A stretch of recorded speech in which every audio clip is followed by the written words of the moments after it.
회복의 책이라는 그런 별명이 붙은 책입니다. 에스겔서 중에서도 36장은 전체 내용의 절정이라고 할 수 있는 엑기스의 회복의 내용을 담고 있습니다.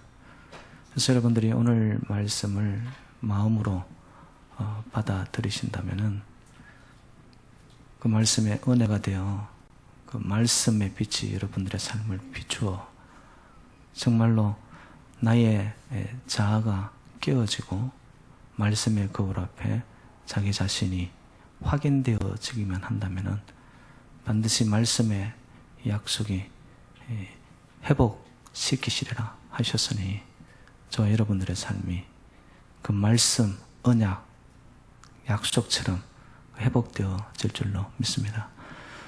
36장은 회복의 내용인가 하면은 여러분들이 잘 아시는 37장에는 보면 에스겔 골짜기에 마른 뼈들이 군대가 되어 일어나는 역사. 그것은 회복의 상징입니다. 그래서 정말로 흩어진 마른 뼈 같은 백성이지만 하나님이 다시 그들을 살리셔서 회복시키셔서 주의 손으로 붙드셔서 군대와 같이 사용되는 역사. 그것이 바로 저와 여러분 새누리재단이 될 줄로 믿습니다. 이스라엘을 향한 하나님의 회복에 대한 말씀은요, 하나님은 가나안 땅, 그러니까 회복을 할 수 있는 근거인 가나안 땅부터 회복을 시키십니다. 하나님은 회복한다 해놓고 말로만 끝나는 분이 아니라요, 우리에게 근거를 먼저 마련해 주십니다. 그래서 이스라엘 백성들에게 약속하신 것이 뭐냐? 가나안 땅을 회복하겠다. 그리고 그 땅에 너희들이 들어가서 회복된 땅, 그 땅을 너희들이 회복되어져서 땅을 다스려라. 이것이 바로 하나님의 메시지죠.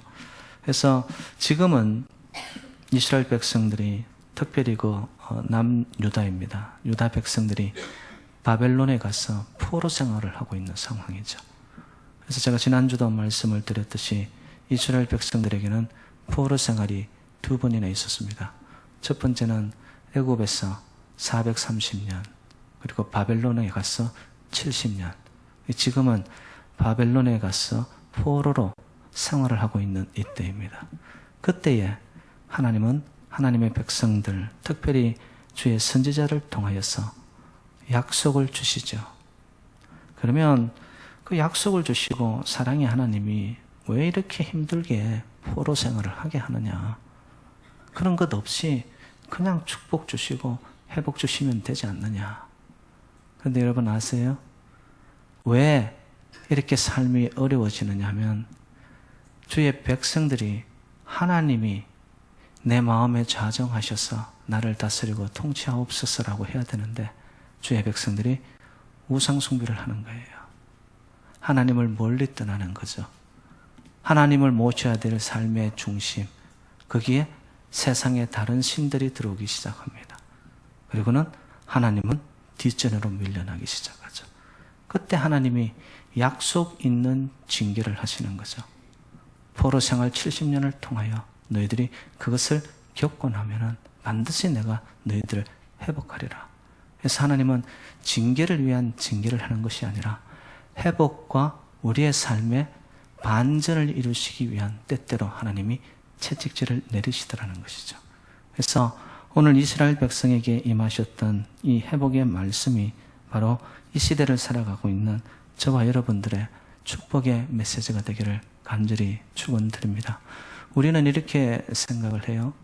어려움이 찾아오고 어둠이 우리의 삶 속에 짙게 깔리면 아유, 이렇게 해서 못 살겠다. 삶이 이렇게 힘들어서 어떻게 사냐? 그런데 여러분, 하나님은요, 회복의 하나님은 보니까 어두움의 그 순간이 부흥의 순간이 되더라는 거예요. 때때로 우리 인생 속에 어려움과 고난과 시련을 넣으셔가지고 하나님은 더 큰 부흥과 회복의 역사를 이루시는 하나님이시라는 것. 그렇기 때문에 지금 여러분의 삶 속에 어떤 어둠이, 어떤 시련이, 견딜 수 없는 삶의 고통이 이르렀습니까? 여러분 믿음의 눈으로 보시기를 바랍니다. 하나님은 그것을 통하여 반드시 저와 여러분들을 회복시키시고 믿음의 백성들에게는 하나님께서 알 수 없는 여호와의 일을 통하여 우리의 삶을 새롭게 만들어 가시기 원하시는 하나님이시라는 것. 이것을 여러분들이 그냥 지나가는 말씀으로 듣지 말고요. 하나님의 신실하심과 성실하심과 진실하심과 지금도 그 약속을 이루어 가시는 하나님에 대한 믿음의 닻을 말씀 위에 약속 위에 내리시기를 바랍니다. 그것이 나의 말씀으로 들려질 때에 여러분 혼란스러운 이 시대를 저와 여러분들은 반드시 승리하고 이겨나가게 될 줄로 믿습니다. 아유, 목사님, 저도 그렇게 좀 살고 싶어요. 신앙생활 정말로 변화되어 회복되어 신앙생활이 순풍에 돛단 듯이 좀 다니고 정말로 생활 자체가 자유롭고 해방되어져서 올 때마다 기쁘고 일할 때마다 즐겁기를 원합니다. 그런데 삶이 그렇지가 않지 않아요, 목사님. 동감합니다.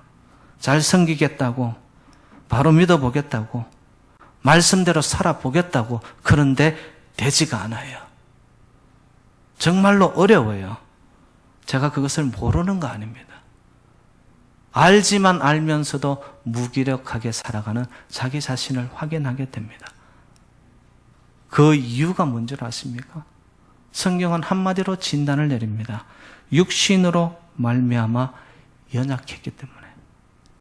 다른 말로 표현하면 우리의 삶이 하나님이 기뻐하는 중심을 드리기보다는 육신의 것을 추구하기 때문에 그 육신이 연약하여 우리가 이 육신을 입고 있기 때문에 그 연약함 속에 굴레를 벗어나지 못하는 동안 우리 인생은 계속해서 앞뒤가 다른 삶을 살기 시작하는 거죠. 여러분, 예수님께서 겟세마네 동산에 오르셔가지고 땀방울이 핏방울이 되기까지 기도를 하시죠. 바로 십자가를 앞둔 전날 밤입니다.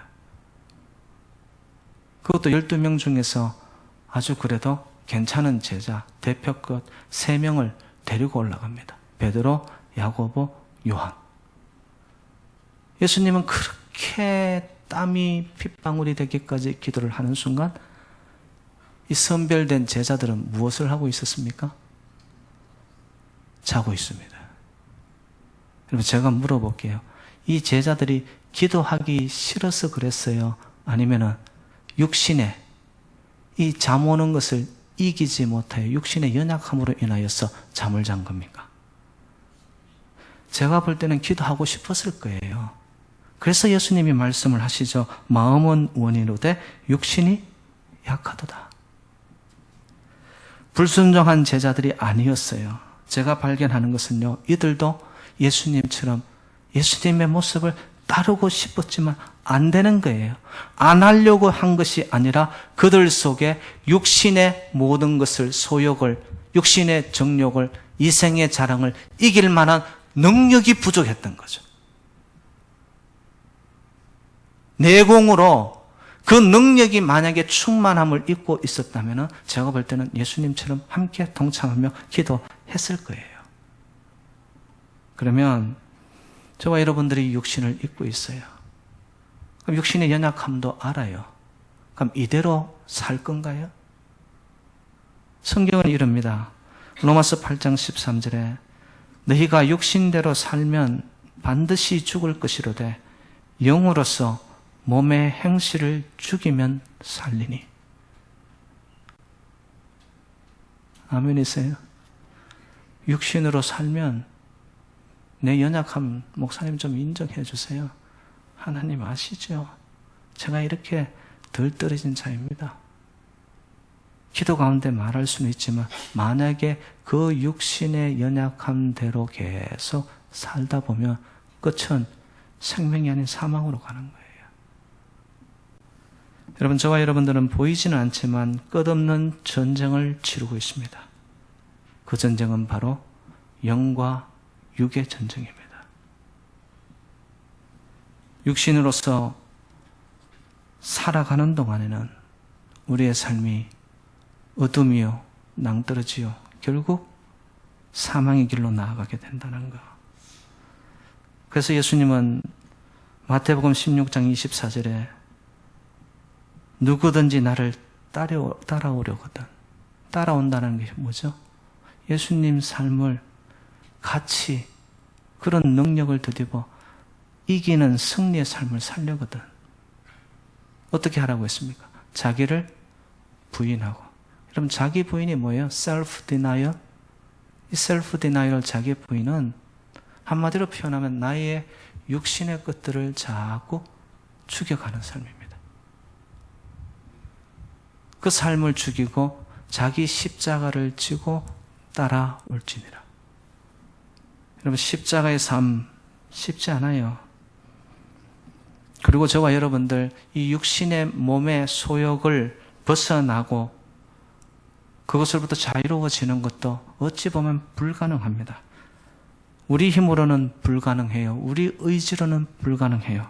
그런데 오늘 이스라엘 백성들을 회복시키는 하나님의 방법을 봤더니만 모든 것이 끝난 자리와 같은 포로 생활, 내일이 보장되지 않는 생활, 오늘 어떻게 될지 모르는 삶의 적막함 속에서 살아가는 그들에게 하나님이 하시는 특단을 봤더니만 하나님의 방법인 새 영을 그들에게 부어줍니다. 사랑하는 여러분들, 저와 여러분들이 육신의 것을 이길 수 있는 유일한 하늘의 대안이 있다면 그것은 성령 받아야 되는 줄로 믿습니다. 성령을 받을 때 하나님의 율례와 규례의 말씀을 나도 모르는 사이에 지켜가는 능력이 내 안에서 생겨나기 시작하는 거죠. 하나님은 창조의 하나님이심을 여러분 믿으십니까? 창조라는 것은 조금 더 낮게 개선을 시키는 것이 아닙니다. 무에서 유를 만드시는 거예요. 끝난 자리에서 새로운 것을 이루어내시고 인생이 닫힌 것에서 인생의 비상구를 내시고 이제는 어둠에서 끝이 안 보이는 삶 속에서 새로운 빗줄기를 내시는 것. 여러분, 이게 창조입니다. 우리 하나님은 회복을 시키시는 데 보니까 하나님의 방법으로, 창조의 하나님만의 방법으로 새 일을 행하여 가시는 하나님이신 줄로 믿습니다. 여러분, 우리가 물길이 있습니다. 물길. 시냇물이 냇가가 되어 냇가가 강줄기가 되어 강줄기가 바다를 이룰 수 있는 방법이 뭐냐? 물이 길이 있어요. 그 길을 따라가면은 너무너무 수월합니다. 근데 이 물길을 따라가지 않고 물이 그냥 떨어져 나와 버렸어요. 고입니다. 여러분, 웅덩이와 같이 고인 물은 결국에는 썩고 마는 거예요. 저는 이 시대에 하나님이 사용하시는 하나님의 방법이 뭐냐? 성령의 길을 우리에게 보여주셨다고 믿습니다. 성령을 우리에게 이미 허락하셨다고 믿습니다. 그런데 육신에 잡혀 있는 동안 우리가 성령을 거스르는 행위를 하는 거죠. 성령을 근심되게 하는 거죠. 그러는 동안 성령이 우리에게 임하였던 성령조차도 소멸되어 버립니다. 성령의 역사가 우리 안에서 불처럼 일어나고 나의 과거를 불태우고 새로운 일을 행하시는 하나님의 영, 그 영이 나를 삶의 전환을 일으키고 변화를 일으키고 새롭게 만들어서 이 삶을 주도하여 다스리도록 하는 것이 하나님의 영이구만. 그 성령이 역사하는 것을 우리가 거스르는 거예요.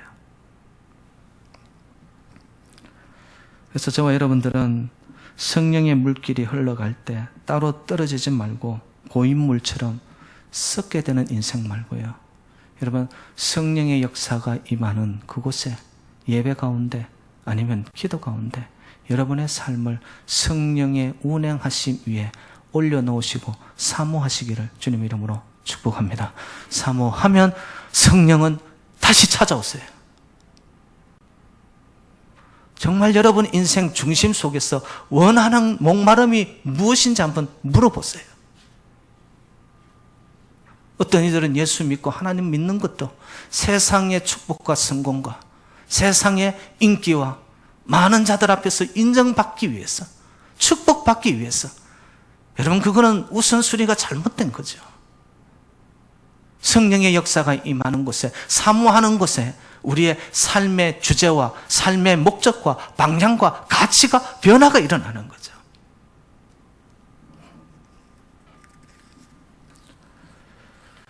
성령을 받지 않는 자들은요, 이전의 일을 그대로 답습합니다.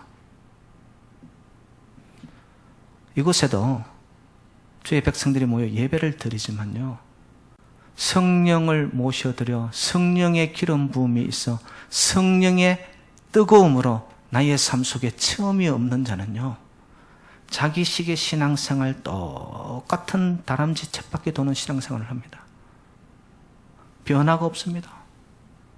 답습합니다. 여러분, 성령님은 그런 영이 아니거든요. 새 일을, 새로운 모습을 추구하지 않는 것은 성령 받지 않는 자의 공통적 특징입니다.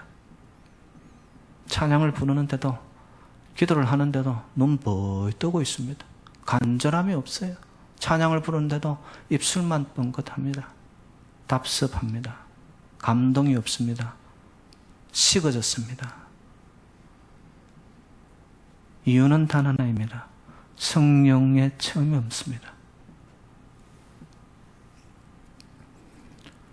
저는 교회를 하나님께서 사용하신다고 믿습니다. 하늘에 이루시고자 하는 뜻을 이 땅에서 풀어놓으시는 곳이 어디냐? 교회라고 믿습니다. 그래서 교회와 성도들은요, 새 일을 하나님께서 이루시기 위해, 사용하시기 위해 도구로 뽑으셔서 교회에, 주의 백성들에게 새 영을 부어주시는 줄로 믿습니다. 그래서 요엘 선지자가 하신 말씀이 있지 않습니까? 말세에 내가 내 영을 모든 육체에 부어주리니 너희의 자녀들은 예언할 것이요, 청년들은 환상을 보고 너희 늙은 아비들은 꿈을 꾸는 역사가 일어나게 될 줄로 믿습니다. 꿈과 환상과 한 가지 전부 다 예언, 이 모든 것들은 새로운 일들입니다. 알 수 없지만은 분명히 새 일을 행하시는 하나님의 그 뜻을 알게 되는 역사가 봤더니, 어떻게 주의 영이 나에게 임하면은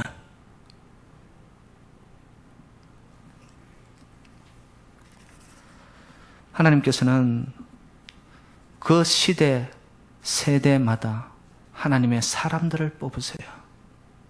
어떤 사람들을 뽑느냐? 하나님의 영으로 충만한 자들입니다.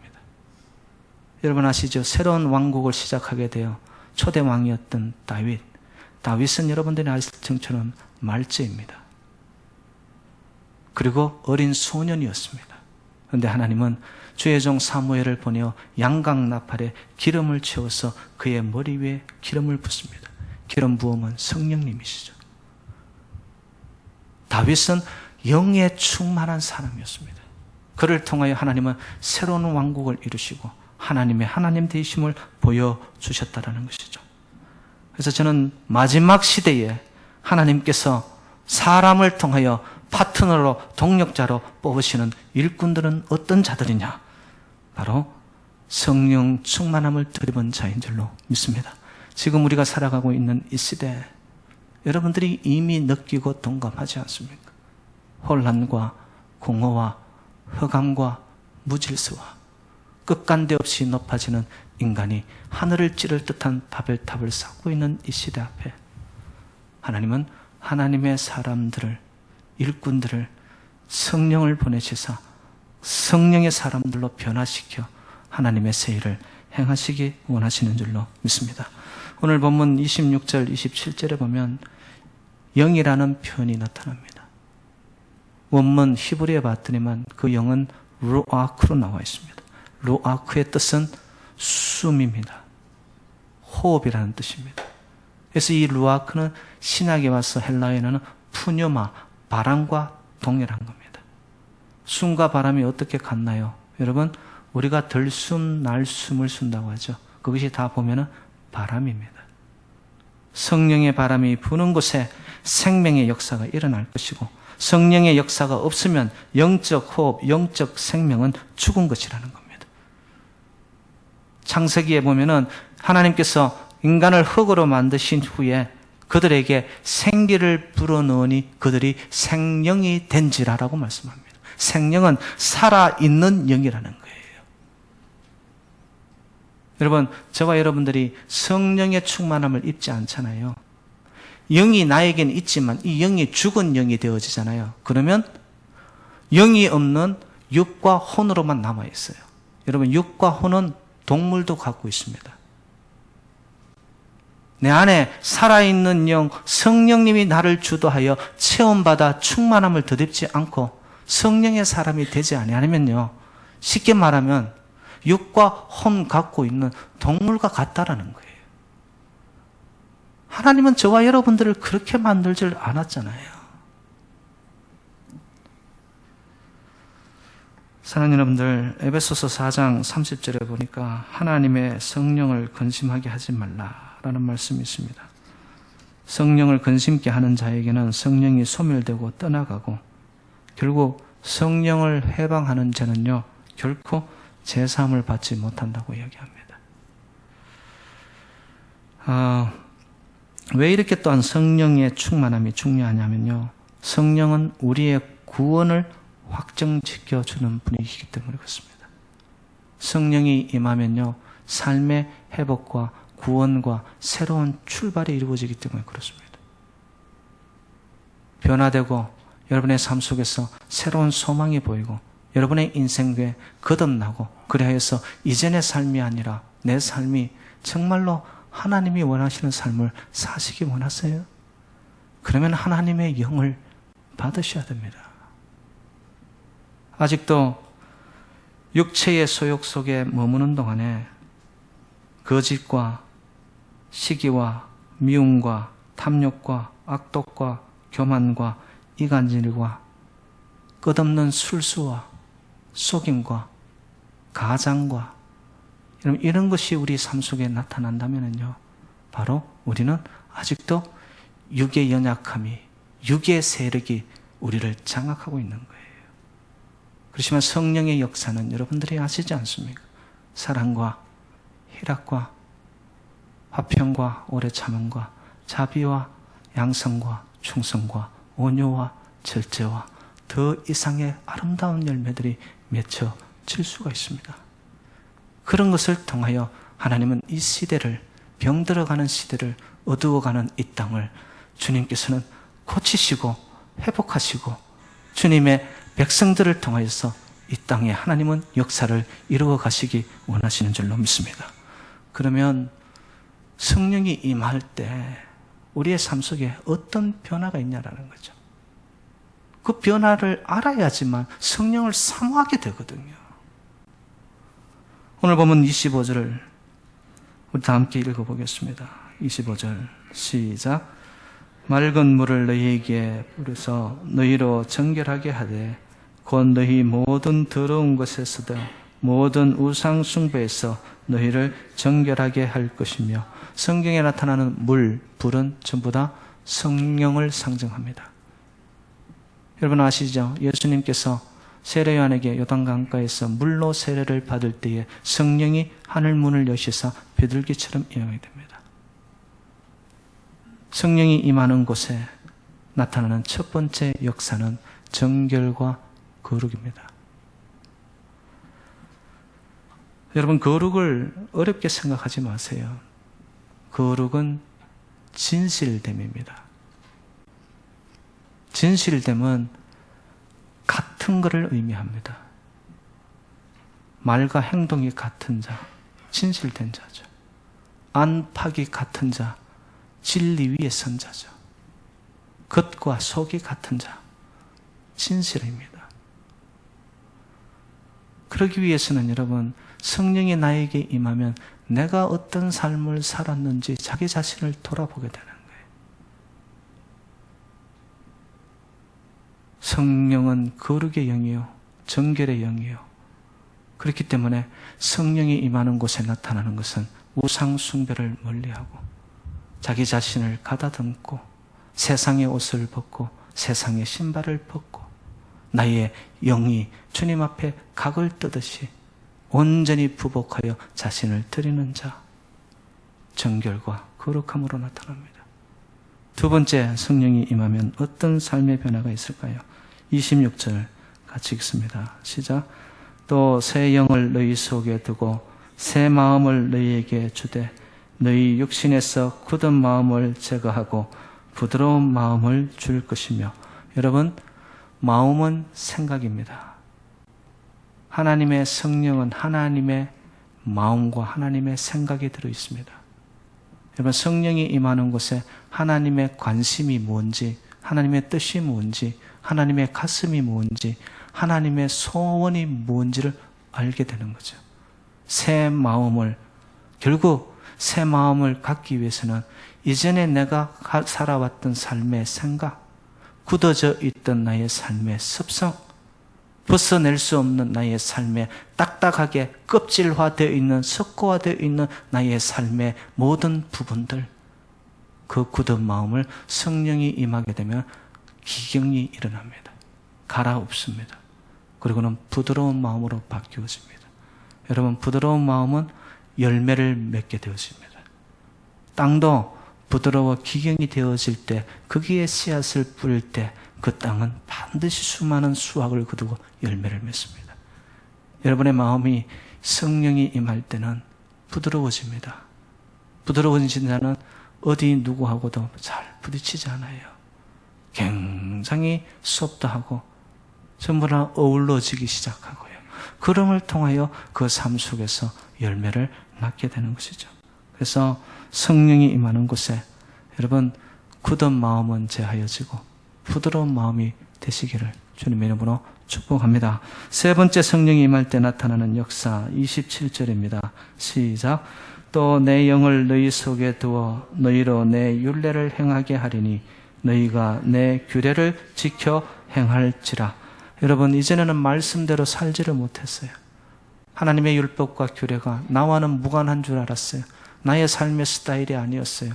저는 안 되는 줄 알았어요. 그런데 성령이 임하는 순간에 봤더니만 나도 모르게 말씀을 따라 살고 있어요. 내가 사는 것이 아니라 말씀 따라 사라집니다. 왜? 하나님의 영이 나를 붙들어 주도하여 가기 때문에.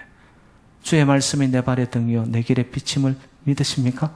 여러분, 말씀을 따라가는 동안 저와 여러분의 삶은 빛된 삶으로, 등불의 삶으로 이 시대에 밝히는 하나님의 도구로서 이 시대를 변화시켜 나아가게 될 줄로 믿습니다. 하나님은 저와 여러분들을 통하여, 교회를 통하여 시대를 바꾸고 변화시켜 하나님의 나라를 이 땅 위에서 이루어가기 원하시는 성령의 하나님, 창조의 하나님, 그 능력의 하나님의 방법이 뭐냐?